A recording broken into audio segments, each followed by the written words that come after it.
Burdan analara nəyi istəyərdim məsləhət bilim?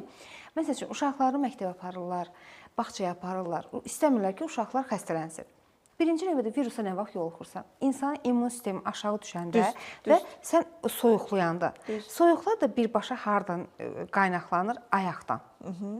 Ona görə də mən həmişə özümdə olan uşaqlarda sınamışam, etmişəm də. Yəni, həmişə də mənim uşaqlarım bu baxımdan qışda xəstələnmələr az olub.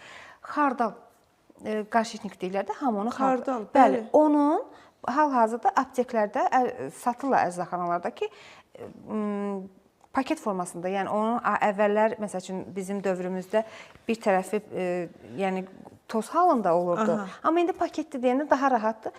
Onu uşağın geyindirəndə, kalqotkanı ya və corabını. O istilik verir axı. Onu geyindirirsən. İçdən elə bir ayağına onu qoyursan, corabını da geyindirirsən və yaxud da paketi açmadan. Açmadan, bəli. İnanın ki, o qədər o qan dövranını ki yaxşılaşdırır. Virusu sən nə vaxt yoluxursan? Qan dövranı orqanlarda yaxşı sirkulyasiya eləyəndə, qan dövranı axanda sən o xəstəliyə tutulmursan. Nə gözəl məsləhətdir. Bəli, yəni elə onu böyüklər də eləyə bilər. Eləyə bilər.